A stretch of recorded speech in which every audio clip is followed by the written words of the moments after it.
കണ്ടം വഴി ഓടുക എന്നൊരു പ്രയോഗമുണ്ട്. ഇന്റർനെറ്റ് കാലത്തെ ഭാഷയാണ്. ഒരു ഗത്യന്തരവും നിൽക്കക്കളിയും ഇല്ലാതെ കണ്ടം വഴിയോ കാട് വഴിയോ ഓടി രക്ഷപ്പെടുക എന്നുള്ളതാണ് ഇതിൻ്റെ അർത്ഥം. നമ്മുടെ സർക്കാരും ഇപ്പോൾ ഏതാണ്ട് ഇതാണ് ചെയ്തിരിക്കുന്നത്. നടപ്പാക്കുമെന്ന നിർബന്ധ ബുദ്ധിയോടുകൂടി അവരൊരു ബില്ല് കൊണ്ടുവന്നു.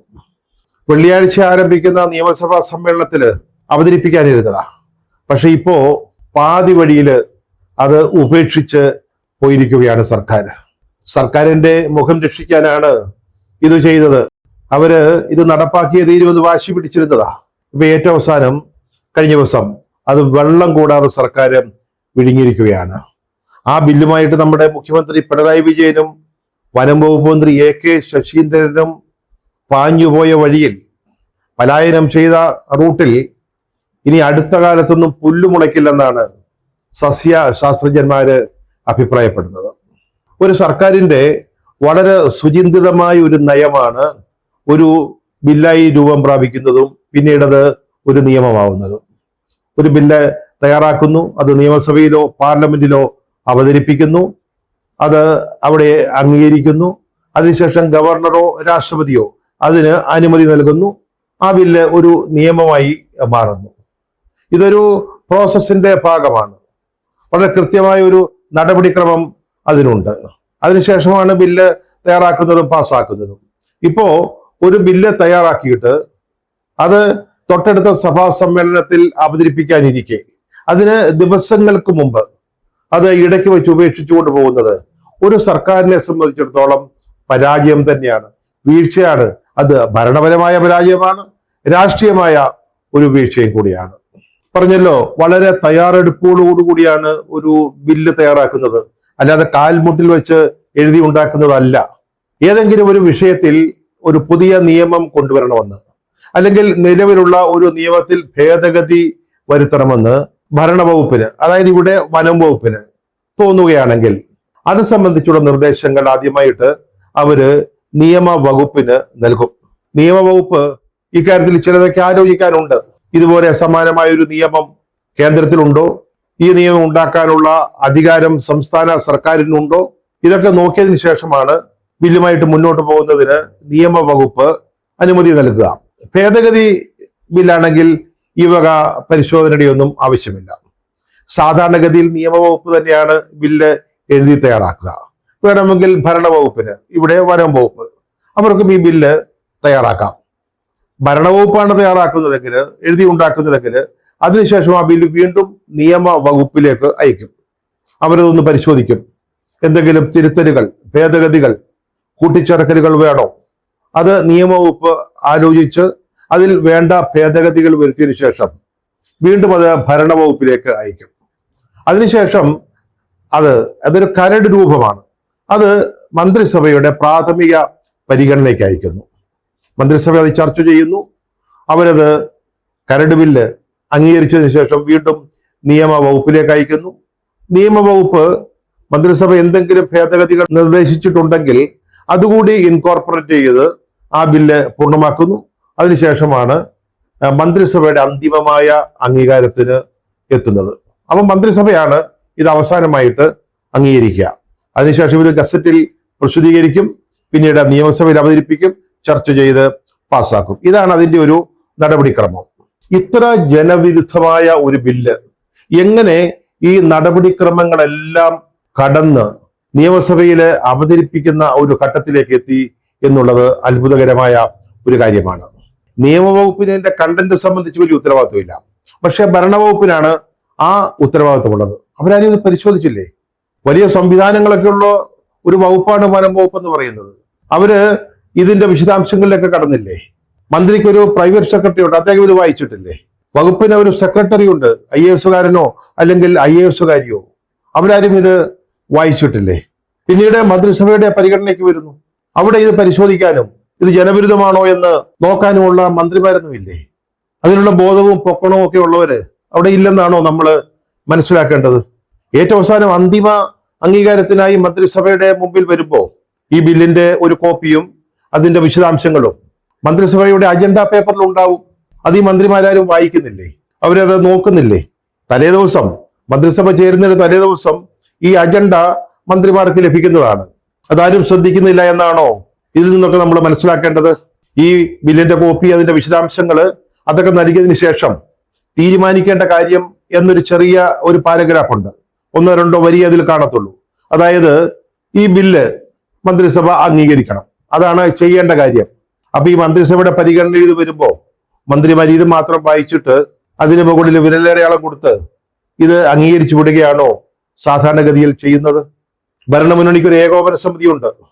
നയപരമായ എല്ലാ കാര്യങ്ങളും അവിടെ ചർച്ച ചെയ്ത് തീരുമാനിക്കണമെന്നാണ് വെപ്പ്. ഈ സമിതി ഇത് കണ്ടില്ലേ, ചർച്ച ചെയ്തില്ലേ? CPM-ന്റെ സംസ്ഥാന സമിതി ഈ ബില്ല് പഠിച്ചില്ലേ? അതുപോലെ CPI-യുടെ സംസ്ഥാന കൗൺസിൽ എല്ലാം ശരിയാണെന്ന് തോന്നിയാൽ മാത്രം എന്തിനും അംഗീകാരം നൽകുന്ന ഒരു പാർട്ടിയാ, അല്ലെങ്കിൽ എതിർക്കും, ശക്തിയായിട്ട് എതിർക്കും. അതാണ് CPI. അവരുടെ സംസ്ഥാന കൗൺസിൽ ഇത് പഠിച്ചില്ലേ? ഇപ്പൊ എന്താ ഈ ബില്ല് പിൻവലിച്ചുകൊണ്ട് മുഖ്യമന്ത്രി പറഞ്ഞത്? കർഷകരുടെയും മലയോര പ്രദേശങ്ങളിൽ താമസിക്കുന്നവരുടെയും ന്യായമായ താല്പര്യങ്ങൾക്ക് വിരുദ്ധമായതൊന്നും, അത്തരത്തിലുള്ള ഒരു നിയമം ഞങ്ങളുടെ ലക്ഷ്യമല്ല, അത്തരത്തിലുള്ള നിയമം അംഗീകരിക്കാൻ ഞങ്ങൾ അനുവദിക്കില്ല എന്നാണ് നമ്മുടെ മുഖ്യമന്ത്രി പറയുന്നത്. മുഖ്യമന്ത്രി ഈ ബില്ല് തയ്യാറാക്കിയ സമയത്തൊന്നും, അത് മന്ത്രിസഭയുടെ പരിഗണനയ്ക്ക് വന്നപ്പോൾ അപ്പോഴൊന്നും ഈ ബില്ല് കർഷകരുടെയോ മലയോര നിവാസികളുടെയോ താല്പര്യങ്ങൾക്ക് വിരുദ്ധമാണോ എന്ന് നോക്കിയില്ലേ? സർവ ബഹുമാനം, സർവ മഹത്വം, സ്തുതി, ഇതിനെല്ലാം യോഗ്യനായ ഒരു വ്യക്തിയാണ് നമ്മുടെ മുഖ്യമന്ത്രി. എല്ലാ കാര്യങ്ങളും അറിയാവുന്ന ഒരാളാണ്. അദ്ദേഹത്തിന് അറിയാത്തതായിട്ടൊന്നുമില്ല. അങ്ങനെയാണ് വാഴ്ത്തുപാട്ടുകാർ പറയുന്നത്. ആ മുഖ്യമന്ത്രി എന്തുകൊണ്ടാണ് ഈ ബില്ല് ജനങ്ങളുടെ, കർഷകരുടെ, വനാതിർത്തിയിൽ താമസിക്കുന്നവരുടെ ന്യായമായ താല്പര്യങ്ങൾക്ക് വിരുദ്ധമാണോ, അനുകൂലമാണോ, പ്രതികൂലമാണോ എന്നൊന്നും നോക്കിയില്ല? നമ്മുടെ മന്ത്രിയെ പറ്റി ഞാനൊന്നും പറയുന്നില്ല, AK ശശീന്ദ്രൻ. അദ്ദേഹത്തിന് ഇതിനൊന്നും സമയമില്ല കേട്ടോ, ബില്ല് വായിക്കാനോ പഠിക്കാനോ അതിന് നേരമില്ല. അദ്ദേഹത്തിന്റെ മന്ത്രി പദവി എങ്ങനെ നിലനിർത്താം എന്നുള്ളത് സംബന്ധിച്ച് തത്രപ്പാടില്ല. അതിന്റെ പെടാപ്പാട് കഴിച്ചുകൊണ്ടിരിക്കുക. മുംബൈ തിരുവനന്തപുരം ഷട്ടിൽ അടിച്ചുകൊണ്ടിരിക്കുക. അതിനിടയ്ക്ക് എന്ത് ബില്ല്, എന്ത് വനം, എന്ത് കർഷക താല്പര്യം? ഞാൻ അദ്ദേഹത്തെ കുറ്റപ്പെടുത്തുന്നില്ല. പക്ഷെ മുഖ്യമന്ത്രി, ഈ ന്യായം പറയുന്ന മുഖ്യമന്ത്രി എന്തുകൊണ്ട് ഈ ബില്ലിന്റെ വിശദാംശം, അതിന്റെ സാരാംശത്തിലേക്ക് കടന്നില്ല എന്നാണ് ചോദിക്കാനുള്ളത്. ഇനി ബില്ലിന്റെ ഉള്ളടക്കത്തിലേക്ക് വരിക. കാട് അല്ലെങ്കിൽ വനം അതൊരു വ്യത്യസ്തമായ വേറൊരു രാജ്യമാണ് എന്ന മട്ടിലാണ്, വേറൊരു ഭൂപ്രദേശമാണ് എന്ന രീതിയിലാണ്, അല്ലെങ്കിൽ ആ കാഴ്ചപ്പാടോടെയാണ് ഈ ബില്ല് തയ്യാറാക്കിയിരിക്കുന്നത്. അവിടേക്ക് നമ്മൾ കടക്കണമെങ്കിൽ പാസും പാസ്പോർട്ടും ഒക്കെ വേണം. പോലീസിനും വനം വകുപ്പ് ഉദ്യോഗസ്ഥർക്കും തുല്യമായ അധികാരങ്ങൾ നൽകുന്നു എന്നുള്ളതാണ് ഈ ബില്ലിലെ ഏറ്റവും ജനവിരുദ്ധമായ ഒരു വകുപ്പ് എന്ന് പറയുന്നത്. പോലീസുകാർക്ക് തുല്യമായ അധികാരം, ബീറ്റ് ഫോറസ്റ്റ് ഓഫീസർ മുതലുള്ളവർക്ക് നമ്മളെ അറസ്റ്റ് ചെയ്യാം. വനനിയമങ്ങൾ നമ്മൾ ലംഘിച്ചു, അല്ലെങ്കിൽ വനനിയമം സംബന്ധിച്ച് നമ്മൾ എന്തെങ്കിലും തെറ്റു ചെയ്തു, കുറ്റം ചെയ്തു എന്നവർക്ക് തോന്നിയാൽ മജിസ്ട്രേറ്റിന്റെ വാറണ്ട് ഇല്ലാതെ, അല്ലെങ്കിൽ അവരുടെ അനുമതി ഇല്ലാതെ നമ്മളെ അറസ്റ്റ് ചെയ്യാം. വാറണ്ട് ഇല്ലാതെ നമ്മുടെ വീട്ടിൽ പ്രവേശിച്ച് പരിശോധന നടത്താം. വീട്ടിൽ കിടക്കാന്ന് പറഞ്ഞ അത്ര ചെറിയ കാര്യമല്ല, അപ്പാപ്പൻ കളിയൊന്നുമല്ല. ഫോറസ്റ്റ് ഉദ്യോഗസ്ഥന്മാർക്ക് ചെയ്യാം. അതിന് വാറണ്ടോ മജിസ്ട്രേറ്റിന്റെ അനുമതിയോ ഒന്നും വേണ്ട.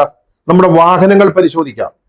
നമ്മൾ അനധികൃതമായിട്ട് വനത്തിനുള്ളിലേക്ക് അതിക്രമിച്ചു കടന്നു എന്ന് അവർക്ക് തോന്നിയാൽ മതി, നമുക്ക് 5000 മുതൽ 25,000 രൂപ വരെയുള്ള പിഴ ശിക്ഷിക്കാം. ഈ കാട്ടിനുള്ളിൽ ചെറിയ പുഴകളും തോടുകളും ചോലകളും ഒക്കെ ഉണ്ട്. അവിടുത്തെ ഒരു മത്സ്യത്തെ പിടിച്ചുപോയാൽ, കല്ലുങ്ങാലി എന്നൊക്കെ പറയുന്ന ചെറിയ മീനുണ്ട്, അതിനെയെങ്കിലും പിടിച്ചുപോയാൽ നിങ്ങൾക്കെതിരായിട്ട് കേസെടുക്കാം ഈ വനംവകുപ്പ് ഉദ്യോഗസ്ഥന്മാർക്ക്. മജിസ്ട്രേറ്റിന്റെ വാറണ്ടോ അനുമതിയോ കൂടാതെ നമ്മളെയൊക്കെ അറസ്റ്റ് ചെയ്ത് തടങ്കലിൽ വയ്ക്കാൻ വനം വകുപ്പ് ഉദ്യോഗസ്ഥന്മാർക്ക് അനുമതി കൊടുക്കുന്ന നിയമത്തെക്കുറിച്ചൊന്ന് ആലോചിച്ച് നോക്കി. അത് എത്രത്തോളം ജനാഭിമുഖ്യമുള്ളതാണ്, അല്ലെങ്കിൽ ജനവിരുദ്ധമാണ്. നാട്ടിൽ എൻ്റെ വീടെന്ന് പറയുന്നത് കാടിന്റെ അതിർത്തിയിലാണ്. അപ്പോ അവിടുത്തെ ജനങ്ങള്, ഈ വനാതിർത്തിയിൽ താമസിക്കുന്ന ആളുകള്, കർഷകര്, അവർക്ക് വനവുമായുള്ള അഭേദ്യമായ ബന്ധത്തെക്കുറിച്ച് നന്നായിട്ടറിയാം. അവരുടെ ജീവിതം കാടുമായി ബന്ധപ്പെട്ട് കിടക്കുന്നതാ. പലപ്പോഴും കുളിക്കാനും നനയ്ക്കാനും ഒക്കെ കാട്ടിലെ ചെറിയ ചോലകളെയോ തോടുകളെയോ പുഴകളെയോ ഒക്കെയാണ് ഇവർ ആശ്രയിക്കുന്നത്.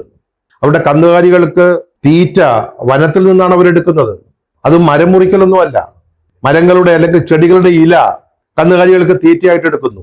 ചിലപ്പോൾ വിറക് മുറിക്കാൻ പോകുന്നു സ്ത്രീകള്. ഈ സ്ത്രീകൾ മരം മുറിക്കാൻ പോകുന്നവരല്ല.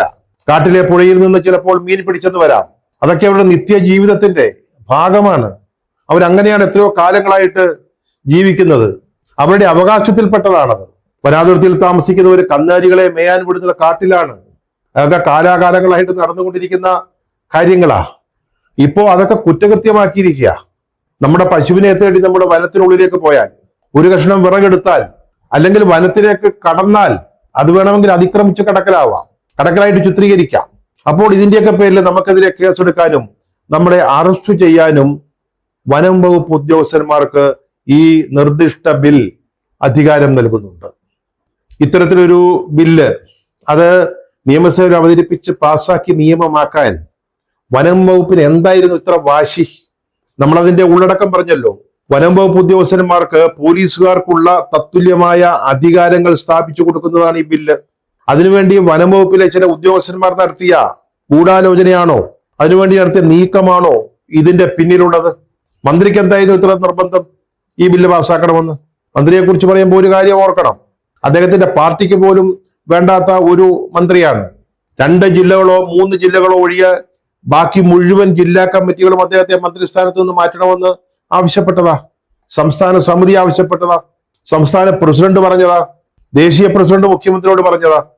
മുഖ്യമന്ത്രിയുടെയും SNDP നേതാവ് വെള്ളാപ്പള്ളി നടേശന്റെയും അനുഗ്രഹവും അവരുടെ നിർബന്ധവും കൊണ്ട് മാത്രമാണ് ഈ മന്ത്രി ഇപ്പോഴും മന്ത്രി കസേരയിൽ ഇരിക്കുന്നത്. ആ മന്ത്രിയാണ് ജനങ്ങൾക്കെതിരായ ജനവിരുദ്ധമായ ഒരു നിയമവുമായി വന്നിരിക്കുന്നത്. ഇംഗ്ലീഷിലാണ് ഈ ഭേദഗതി ബില്ലുകള് പൊതുവെ മലയാളത്തിൽ വേണമെന്നാണ് വ്യവസ്ഥ. അതിന്റെ മാതൃബില്ല് ഇംഗ്ലീഷിലാണെങ്കിൽ അതിന്റെ ഭേദഗതി ബില്ലും ഇംഗ്ലീഷിലാവാം. പക്ഷെ അതിന്റെ മലയാള പരിഭാഷ വേണം. പക്ഷെ ഈ ബില്ല് ഇംഗ്ലീഷിൽ പ്രസിദ്ധീകരിച്ചതിന് ശേഷം 1.5 മാസം കഴിഞ്ഞിട്ടാണ് അതിന്റെ മലയാള പരിഭാഷ പോലും പ്രസിദ്ധപ്പെടുത്തിയത്. ഈ ഒളിച്ചുകളിയൊക്കെ എന്തിനായിരുന്നു? ഇംഗ്ലീഷ് വായിച്ചാലും മനസ്സിലാകാത്ത പാവപ്പെട്ട മലയോര കർഷകരെ, വനാതിർത്തികളിൽ താമസിക്കുന്നവരെ പറ്റിക്കാനായിരുന്നു? എന്തിനായിരുന്നു ഈ വക അഭ്യാസ പ്രകടനങ്ങൾ? കർഷകരോടോ മലയോര നിവാസികളോടോ ഉള്ള പ്രേമം കൊണ്ടൊന്നുമല്ല മുഖ്യമന്ത്രി പിണറായി വിജയൻ ഈ അവസാന നിമിഷം ഈ ബില്ല് പിൻവലിച്ച് കണ്ടം വഴി ഓടിയിരിക്കുന്നത്. രാഷ്ട്രീയമായ തിരിച്ചടി ഭയന്നു തന്നെയാണ്. ഒരു വലിയ ജനവിഭാഗം ഇപ്പൊ ഈ ബില്ലിനെതിരായിട്ട് രംഗത്ത് വന്നിരിക്കുക. കർഷകര്, അവരുടെ സംഘടനകള്, ക്രൈസ്തവ സഭകള്, പ്രതിപക്ഷം. അടുത്ത 17 മുതൽ പ്രതിപക്ഷ നേതാവ് VD സതീശന്റെ നേതൃത്വത്തിൽ ഇതിനെതിരെ ഒരു മലയോര പ്രതിഷേധ യാത്ര ആരംഭിക്കുന്നതിന് തീരുമാനിച്ചിരിക്കുകയായിരുന്നു. നിലമ്പൂർ ഉപതെരഞ്ഞെടുപ്പ് വരുന്നു. അത് കഴിഞ്ഞാൽ തദ്ദേശ ഭരണ സ്ഥാപനങ്ങളിലേക്കുള്ള തെരഞ്ഞെടുപ്പ്.